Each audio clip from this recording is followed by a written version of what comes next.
Upon the sudden death of King Igor, the void in leadership was felt like the echoing thud of an axe felling an ancient tree. His sons, Tulius and Ulfri, set their sights on the throne, not with due reverence, but with a greedy hunger for power. News of the monarch's demise swept through all settlements in an instant, sowing widespread tension across Scandinavia. The kingdom, built by Igor, strong and respected by all, teetered on the brink of collapse, threatened not by external foes, but by the unrestrained animosity of his own offspring. Tulius, the elder brother, was convinced that the throne had to be claimed through bloodshed and steel, just as his father had always done. In his view, alliances were a veiled weakness, a betrayal of the true Viking warrior spirit. Ulfri, the younger, held a completely different perspective. He believed that a powerful state was forged not only by the sword, but also through strategic alliances, diplomacy, and stability. The conflict between the brothers, ready to vie for the throne, was not merely a clash of world views, but a collision of different eras, opposing beliefs destined to determine the fate of all around them. Shadows gathered over the kingdom, and with each passing day, the rivalry between the brothers grew increasingly deadly.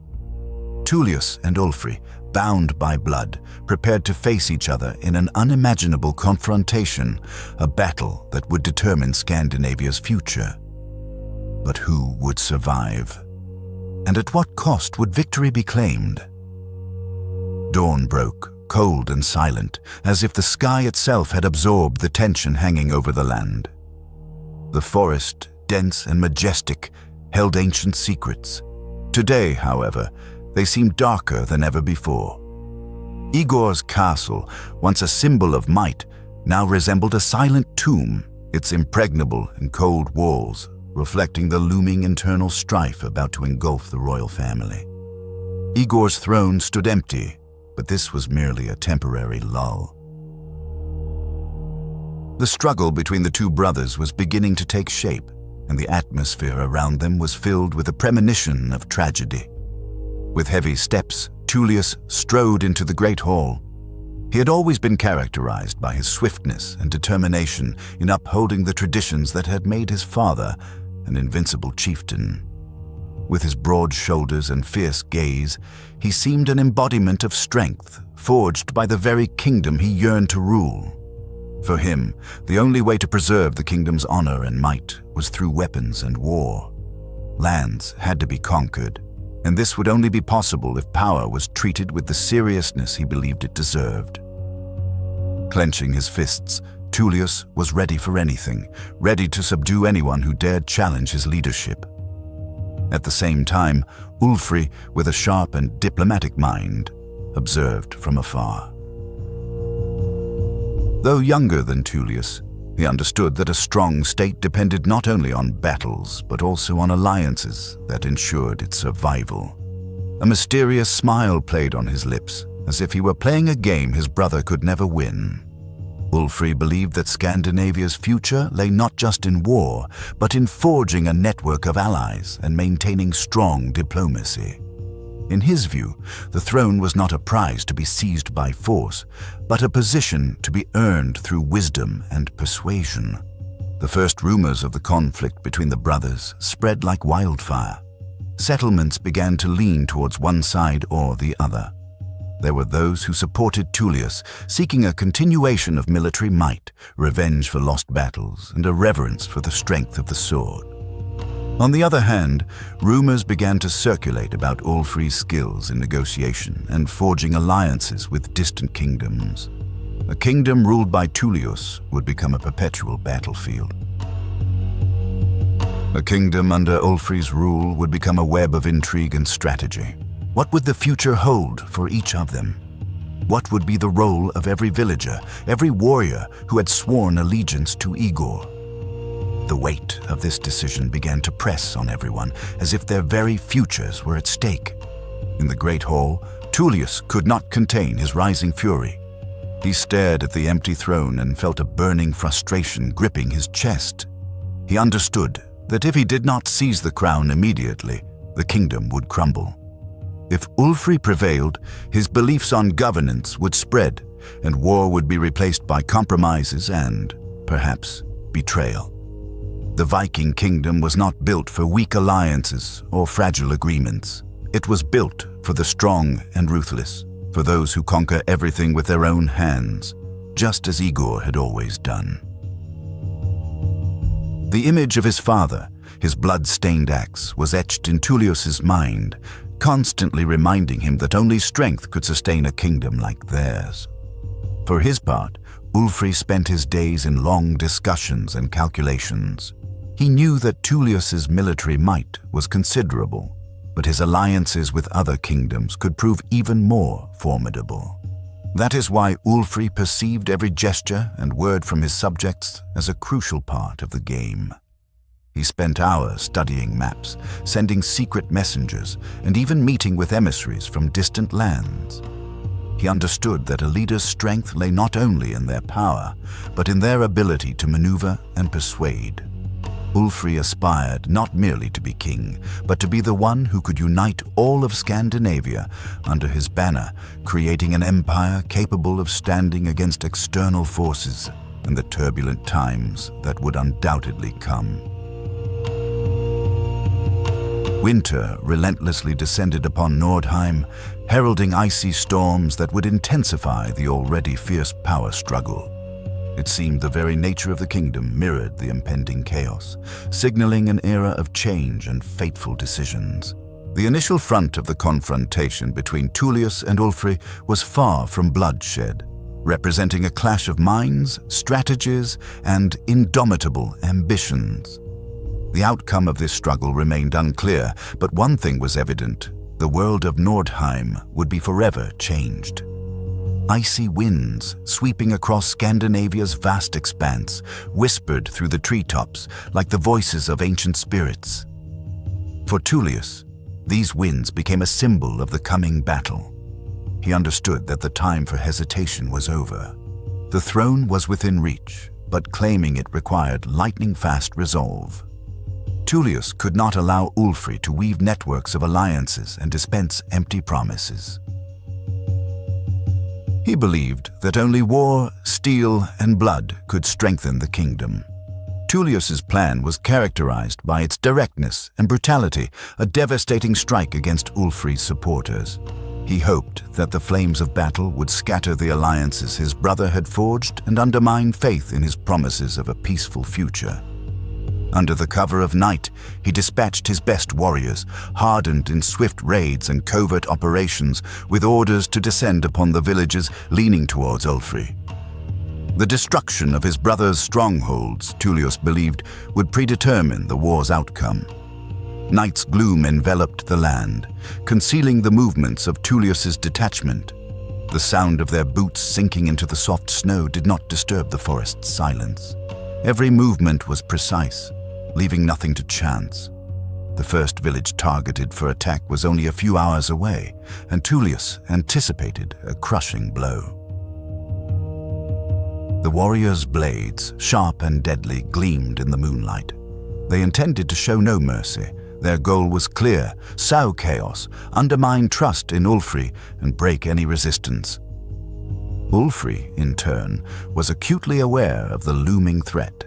He understood that Tulius's brute force could unleash a bloody war, but he also believed in the power of diplomacy and the ability to manipulate. He had successfully forged an alliance with the northern clans, who possessed significant military might, and secured the support of Astrid, a powerful Viking chieftain commanding a formidable fleet. Although Ulfri understood the inevitability of war, he sought to avoid the first strike on his own soil. He still had cards up his sleeve, including the possibility of organizing a coordinated counterattack that would catch his brother off guard. With the first rays of dawn, battle erupted. The silence was shattered by the clang of steel and cries of pain. Small villages, unprepared for a sudden assault, were defenseless. Tulius, confident in his advantage, threw all his might into crushing the enemy.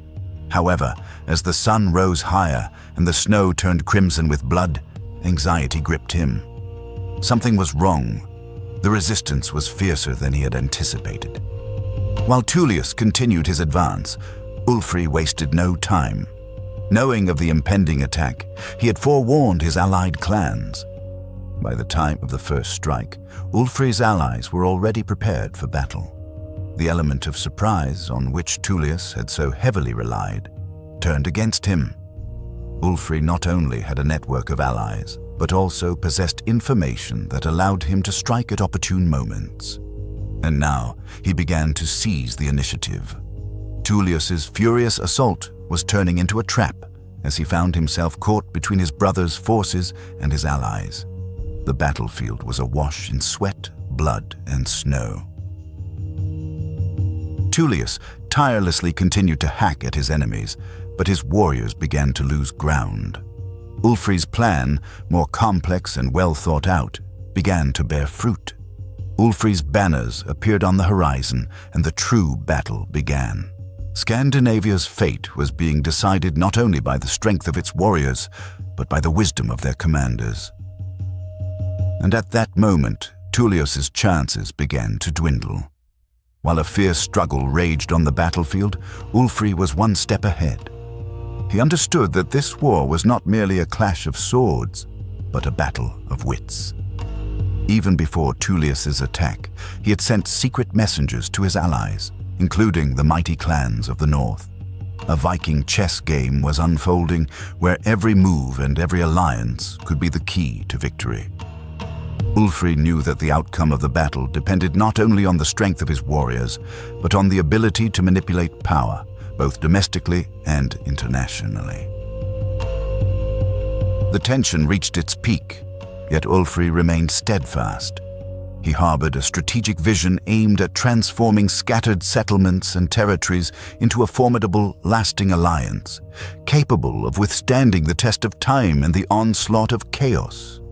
He recognized that wise and effective governance required building bridges of understanding rather than destroying existing connections. In accordance with this principle, he tirelessly worked to strengthen alliances with other Viking kingdoms, even daring to propose cooperation with the renowned clans of Jotunheim, known for their untamed might and unwavering loyalty. As messengers traversed the vast expanses of the kingdom, Ulfri was already beginning to see the first fruits of his far-sighted policy.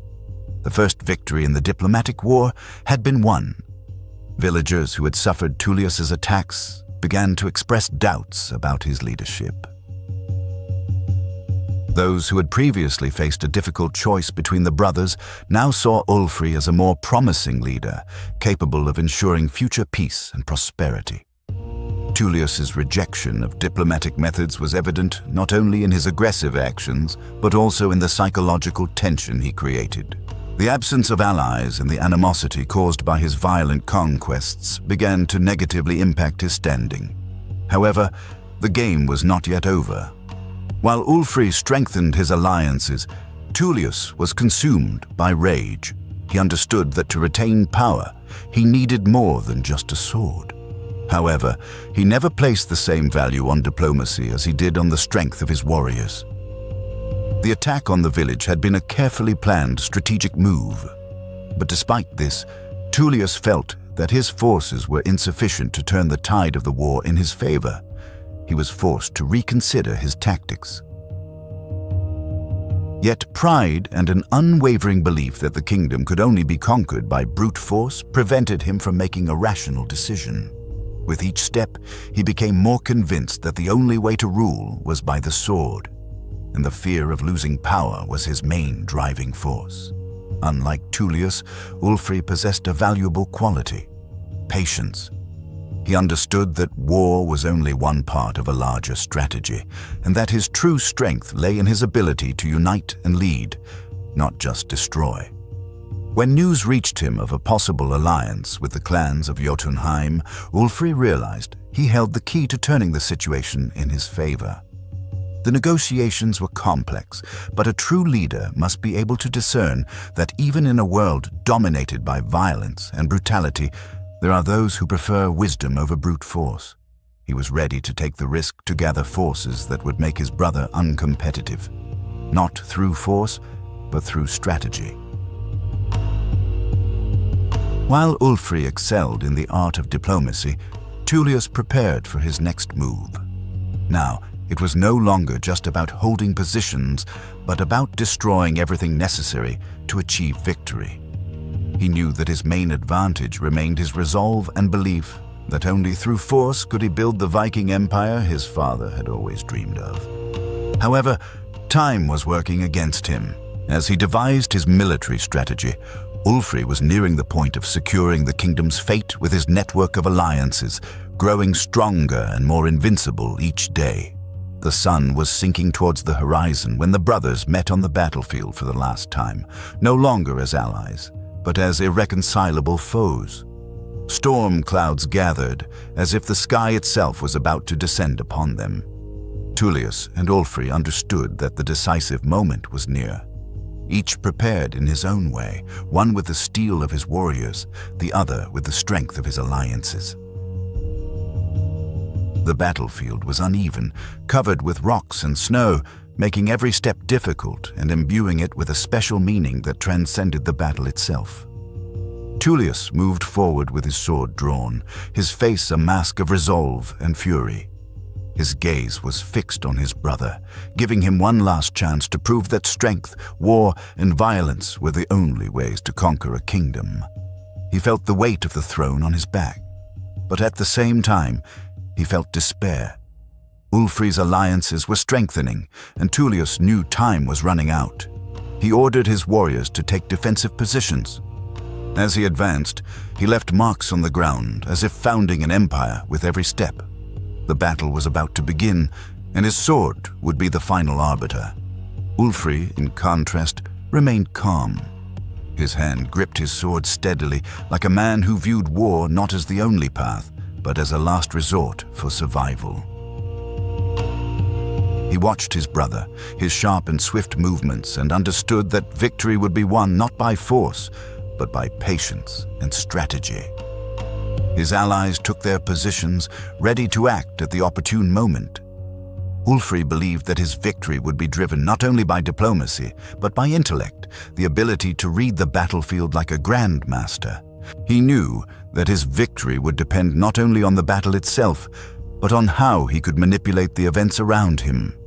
The battle would be fought on multiple fronts, and he was ready. The clash between the two brothers ran far deeper than a mere crossing of blades. It was a confrontation of worldviews, the embodiment of two polar approaches to leadership. Tulius, embodying the brute force of a warrior, sought to subjugate the kingdom by might, naively believing that defeating Ulfri would pave his way to Igor's throne. However, Ulfri, with his sharp mind and composure, intended to turn his brother's mistakes against him. He meticulously prepared for battle, calculating Tulius's every move, anticipating his every action. Ulfri not only knew his allies, but also deeply understood his brother's nature, his thought process, and likely reactions. A battle cry shattered the silence, but before weapons engaged in their deadly dance, Tulius and Ulfri exchanged a long, piercing gaze. The silence between them seemed more ominous than any shout. The battlefield transformed into an arena where tension reached its peak, foreshadowing an inevitable turning point. The sounds of clashing swords and war cries seemed to come from afar, as if the brothers were in an isolated space. They were about to decide Scandinavia's fate not with words and treaties, but with the blood that was about to be shed. With a furious roar, Tulius lunged forward, his sword cleaving the air with incredible speed. Ulfri dodged the blows with astonishing agility, as if he had read the battle's script in advance. The clang of steel from clashing blades thundered like rolling thunder in an approaching storm. Every lunge, every dodge, every movement was a deadly dance between the two brothers, ready for anything, but deep down, knowing that one of them was destined to fall. The path to the kingdom's future lay before them, and no one could escape the predetermined fate that had been sealed since Igor's demise. The battle arena was permeated with the scent of blood, sweat, and a tension sharper than any blade. Tulius's and Ulfri's swords clashed in furious combat, creating a symphony of metal that echoed around them like a premonition of the end. Tulius, driven by uncontrollable fury, unleashed a series of relentless attacks on his brother, each more savage than the last, hoping to find a breach in his defenses and crush him. He acted impulsively, without thought, obsessed with a single goal: to win, to conquer, and to seize what he believed was rightfully his.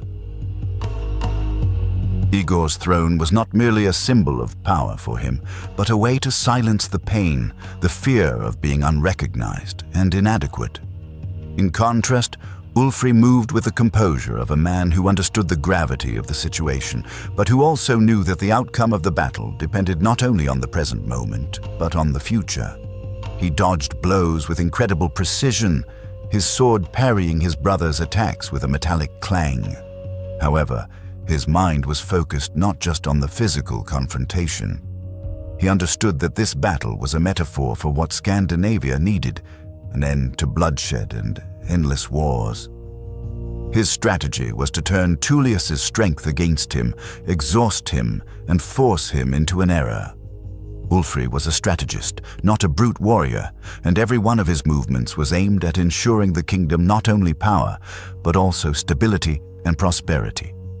The battle between the brothers dragged on, and exhaustion began to take its toll on their bodies. Tulius, his muscles burning from strain, felt the weight of each blow and a sharp pain in his ribs. Yet his rage and thirst for victory would not allow him to stop. He could not suffer defeat, could not accept being weaker than his father. The thought of Igor, the great ruler whose shadow loomed over him, fueled his strength. Even as his body begged for respite, Tulius knew that if he lost, he would lose not only the throne, but his very essence, what he considered his identity. Ulfri also felt the fatigue of the prolonged fight, but his strategy began to bear fruit. With each furious attack from Tulius, he skillfully retreated, watching his brother's fatigue become increasingly evident. The rage that fueled Tulius's blows began to lead to errors. Ulfri understood that his victory lay not in the speed of his attacks, but in patience. He waited for the moment his brother would make a fatal mistake, allowing him to deliver the decisive blow. When Tulius finally made the lunge he had long waited for, a furious attack aimed at Ulfri's throat, the younger brother expertly dodged. However, the blow was not entirely without consequence.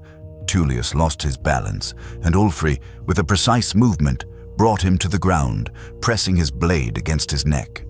The brothers lay on the ground, gasping, covered in sweat and blood. The battle seemed to be over, but only the last, most crucial decision remained.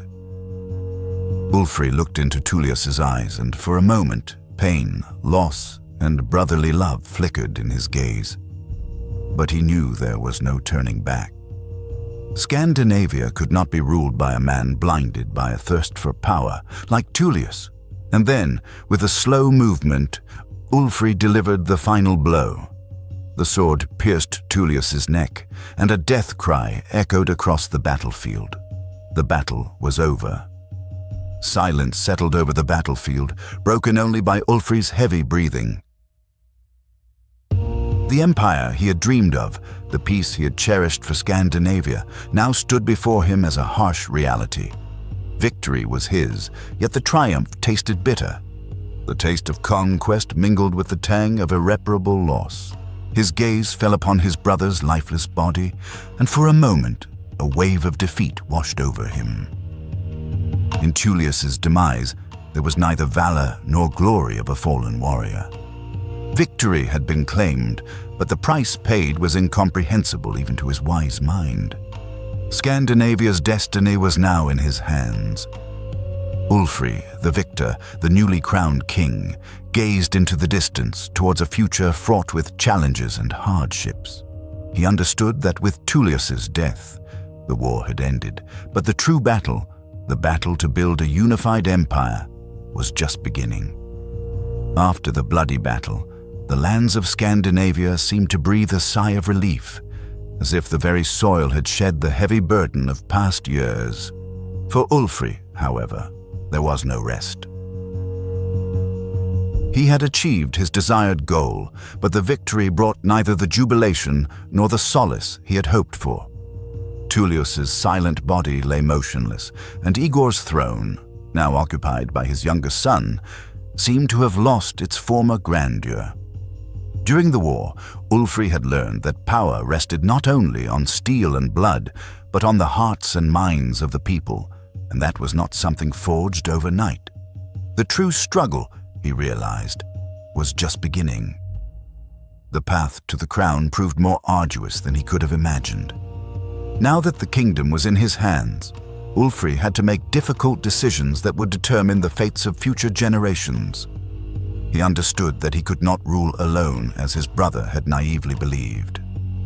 Strength mattered, but wisdom was even more necessary. Ulfri surveyed the expanse of his lands, the villagers who had endured the horrors of war, the warriors who now followed him. He had to lead them not just by authority, but by demonstrating the qualities of a leader capable of seeing beyond the battlefield. The kingdom needed rebuilding, peace, and hope, but above all, a legacy, something that would endure for centuries, becoming not merely a memory of a great king, but a solid foundation for a new era. Ulfri could not help but notice the scars left by the war. His brother had fallen, and the price had been immeasurably high. The pain of having to take the life of his own flesh and blood would never leave him. He understood that Tulius's honor had been tainted by blind ambition, but he also realized that his brother's strength was fueled by a love, however twisted, for the land he now ruled. Ulfri knelt before the throne, his hands trembling slightly as he touched the ancient wood. He felt the weight of all the broken hearts, all the lost lives. He knew that his reign would be judged not by the victories he achieved, but by what he managed to preserve. Ulfri's gaze lifted, and a new resolve filled his being. He had won the war, but now the true journey began, to rule wisely, mend broken ties, and create a kingdom that would become something more than just a conquered territory. He would do everything possible to ensure the bloodshed would not be in vain. He knew that Scandinavia, united under his leadership, would become a land where strength and wisdom would go hand in hand, where honor would be defined not by martial prowess, but by justice. And so, with Tulius's death and the end of the battle, the construction of a Viking empire capable of withstanding any hardship, the cold and the icy winds of the north, began. Ulfri raised Igor's sword, now gleaming with new meaning. It was no longer just a symbol of power, but a symbol of a new beginning. He did not crave vengeance nor seek the adulation of his warriors. He sought the peace his land deserved and the legacy he would leave for future generations. Scandinavia was in his hands, and he was determined to do everything possible to ensure the true story of his kingdom would be one of unity, strength, and wisdom. The storm that had threatened the land finally receded, and Scandinavia's future, under Ulfri's watchful eye, seemed brighter than ever. His path as the king who united his people was just beginning, and Igor's throne, though stained by the blood of his kin, now held a greater purpose than anyone could have imagined. A true Viking empire was about to be born, and Ulfri would be the king to lead it to greatness.